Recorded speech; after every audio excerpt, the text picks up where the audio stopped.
Hello दोस्तों, तो कैसे हैं आप सभी। दोस्तों, आशा करते हैं कि आप सभी अच्छे होंगे, स्वस्थ होंगे, मस्त होंगे। आप सभी का पढ़ाई बहुत ही अच्छी चल रही होगी। दोस्तों, जैसा कि आप सभी जानते हैं कि अब हमारे पास समय बचा नहीं है, तो इसीलिए हम इम्पोर्टेंट क्वेश्चन करवा रहे हैं, जिसमें से साइंस का सब्जेक्टिव हो चुका है, एसएसटी में पॉलिटी का ऑब्जेक्टिव कंप्लीट हो चुका है, हिस्ट्री, ज्योग्राफी और इकोनॉमिक्स का बचा हुआ है, और आज साइंस का 150 इंपॉर्टेंट क्वेश्चन करवा रहे हैं।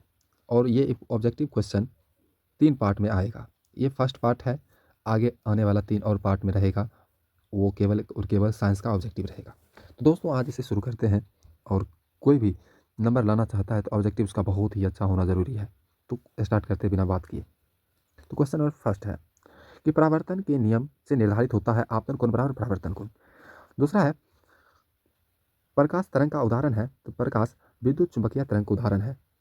दर्पण के सामने किसी भी दूरी पर स्थित वस्तु का प्रतिबिंब सीधा प्रतीत होता है, वह दर्पण है, या तो समतल या तो उत्तल।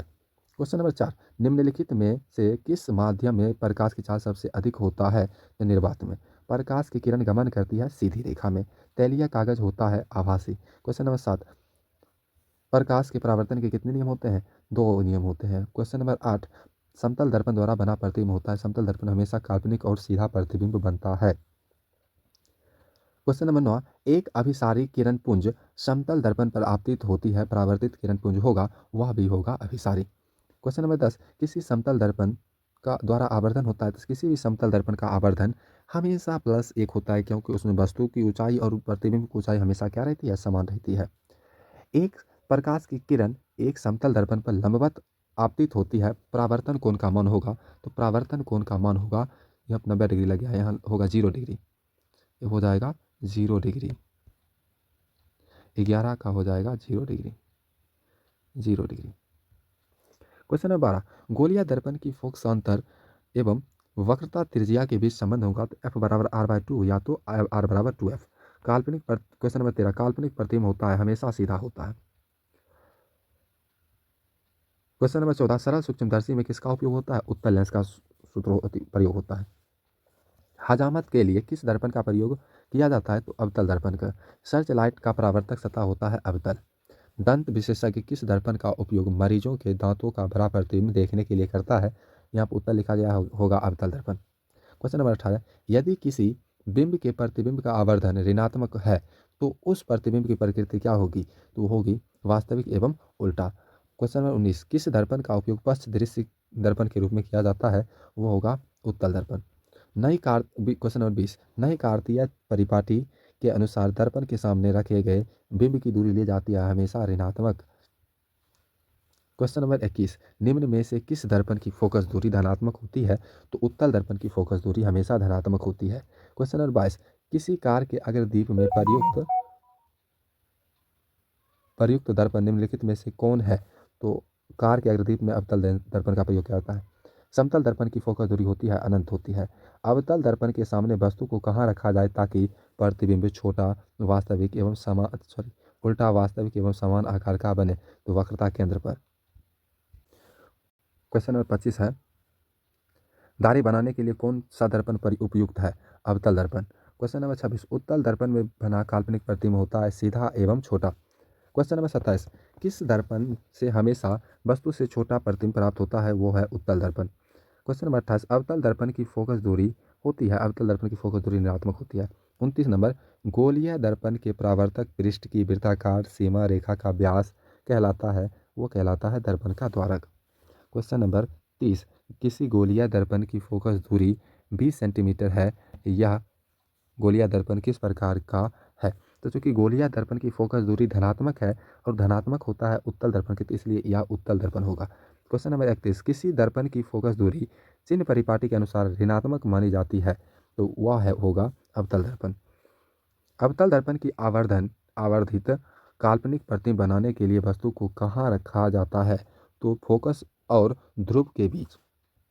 क्वेश्चन नंबर 33, फोकस दूरी 20 सेंटीमीटर के अवतल दर्पण की वक्रता त्रिज्या क्या होगी। तो अवतल दर्पण की बात कर रही है, फोकस दूरी होगा कितना, -20 होगा, तो यहाँ पर r बराबर हो जाता है -2f होगा, सॉरी +2f होगा ना, तो बराबर 2 इंटू -20, तो बराबर हो जाएगा -40 सेंटीमीटर होगा। तो -40 सेंटीमीटर होना चाहिए यहाँ पर, -40 सेंटीमीटर। क्वेश्चन नंबर 34 देखिए, आँख, नाक, गला के चिकित्सक द्वारा उपयोग में लाए जाने वाला दर्पण है अवतल दर्पण। क्वेश्चन नंबर 35, समतल दर्पण द्वारा बना प्रतिबिंब होता है काल्पनिक एवं सीधा। क्वेश्चन नंबर 36, किसी बिंब का वास्तविक प्रतिबिंब समान आकार का प्राप्त करने हेतु बिंब को उत्तल लेंस के सामने कहाँ रखा जाता है? तो होगा वक्रता केंद्र पर। उत्तल लेंस होता है किनारों की अपेक्षा बीच में मोटा। किस लेंस के द्वारा सिर्फ काल्पनिक प्रतिबिंब बनता है? अवतल लेंस के द्वारा। किस लेंस को अपसारी लेंस कहा जाता है? अवतल लेंस को। किस माध्यम में प्रकाश की चाल अधिकतम होती है? निर्वात में। किसका अपवर्तनांक अधिक होता है? हीरा का अपवर्तनांक 2.42 होता है। अवतल लेंस में आवर्धन m बराबर होता है भी वायु होता है, माइनस नहीं लगता है। क्वेश्चन नंबर 43 है, वायु में प्रकाश की चाल निर्वात की अपेक्षा होती है कम। 44 नंबर क्वेश्चन है, प्रकाश की चाल विभिन्न माध्यम में भिन्न भिन्न होती है। तालाब का जल कम गहरा दिखाई देने का कारण क्या है? वह है प्रकाश का अपवर्तन। लेंस के मुख्य फोकसों की संख्या कितनी होती है? तो 2 होती है। किस लेंस को अभिसारी लेंस कहा जाता है? तो उत्तल लेंस का अभिसारी लेंस कहा जाता है। निम्न में से कौन सा पदार्थ लेंस बनाने के प्रयुक्त नहीं किया जा सकता है? वह है मिट्टी। क्वेश्चन नंबर 49, उत्तल लेंस द्वारा आवर्धित काल्पनिक प्रतिबिंब तब बनता है जब वस्तु रहती है फोकस और लेंस के बीच। क्वेश्चन नंबर 50, किसी वस्तु का वास्तविक प्रतिबिंब कौन लेंस बना सकता है? वो बना सकता है उत्तल लेंस। दोस्तों ये 50 क्वेश्चन हुआ। यदि आपको ठीक लगा होगा तो लाइक जरूर कीजिएगा। अब फिर हम आगे बढ़ते हैं क्वेश्चन नंबर 11 पर। क्वेश्चन नंबर 11 बोल रहा है, किसी बिंदु वस्तु से निकलकर किरणें किसी लेंस से अपवर्तित होकर जिस बिंदु पर मिलती है उसे कहते हैं फोकस। फोटोग्राफी कैमरा का अभिदृश्यक होता है उत्तल लेंस। लेंस की क्षमता का मात्रक क्या है? डायोप्टर। किसी लेंस द्वारा उत्पन्न आवर्धन का ऐसा मात्रक क्या है? वह मात्रक विहीन है। आवर्धन मात्रक विहीन होता है, आवर्धन का कोई मात्रक नहीं होता है। किसी माध्यम के अपवर्तनांक का मान होता है sin I बटे sin R। प्रकाश के अपवर्तन के कितने नियम होते हैं? 2 नियम।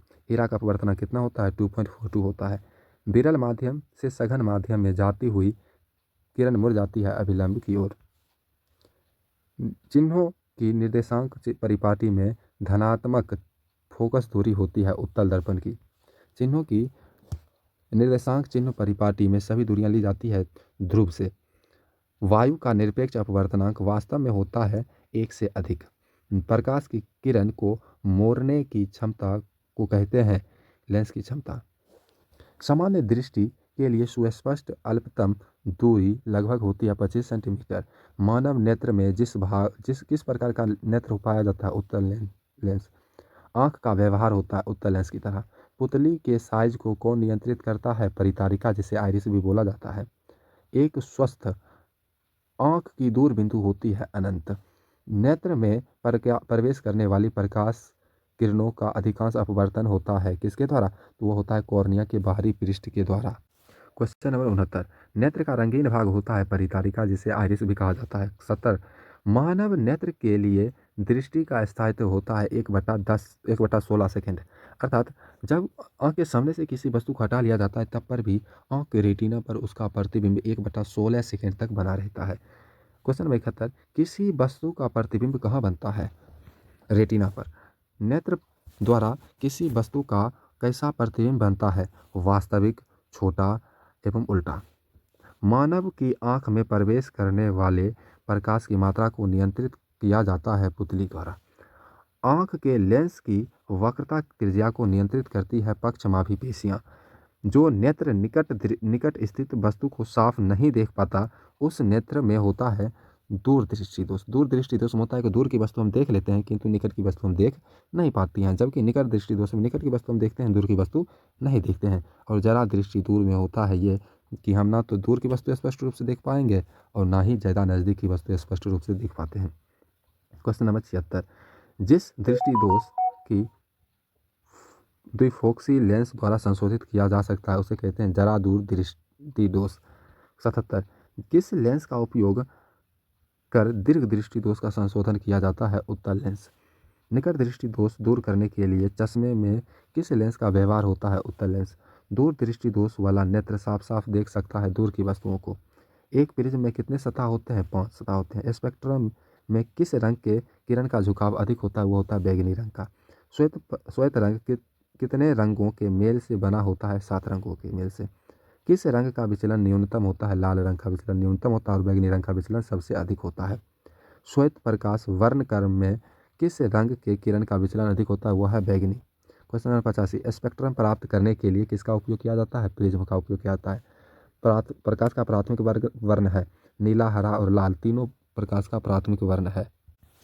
क्वेश्चन नंबर 87, आकाश का नीला रंग होना किस परिघटना का परिणाम है? परिकिरणन का।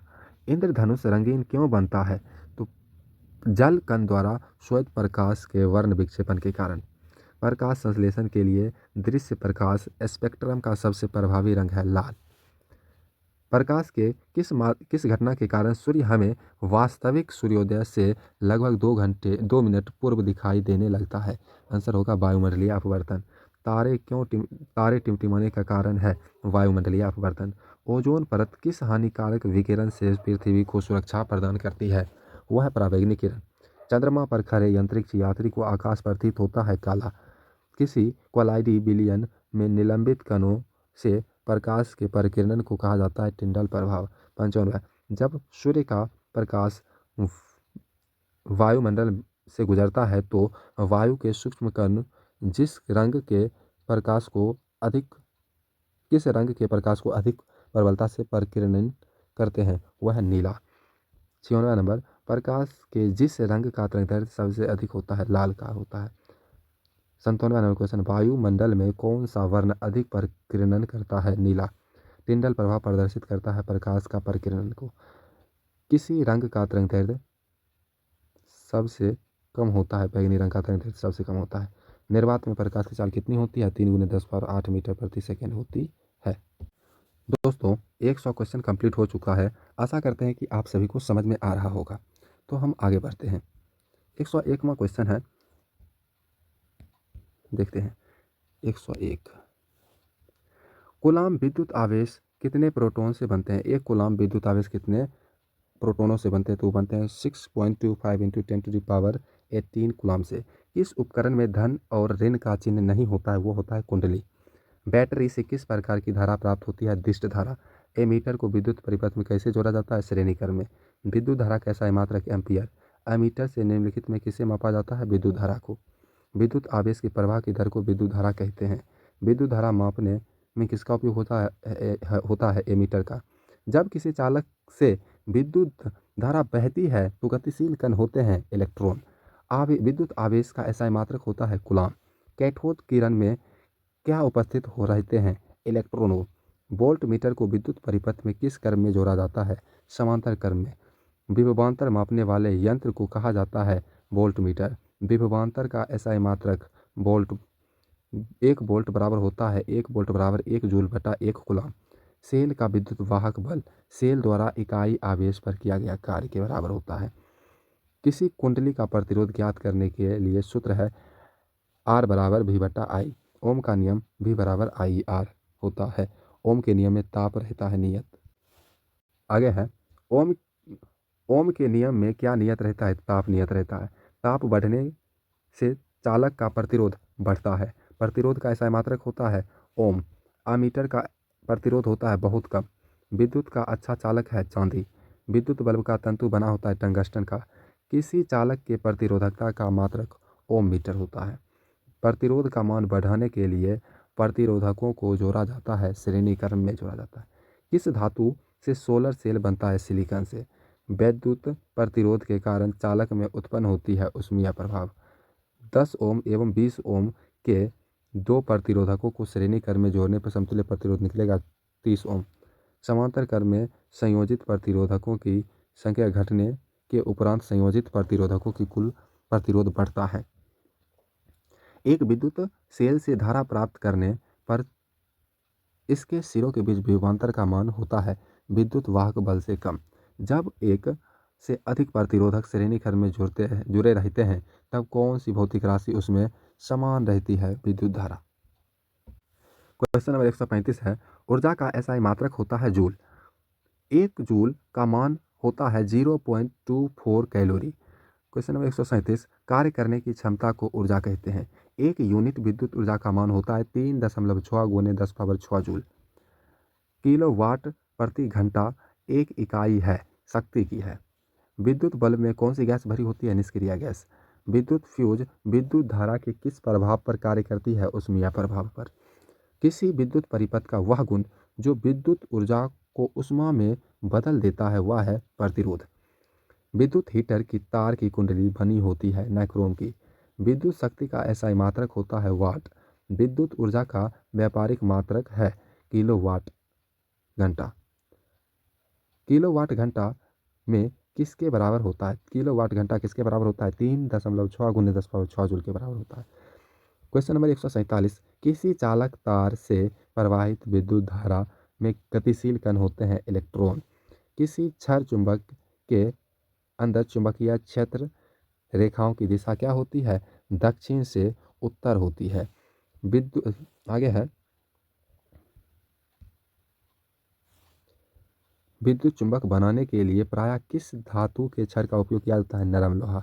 स्थायी चुंबक बनाने में किस का उपयोग होता है इस्पात का।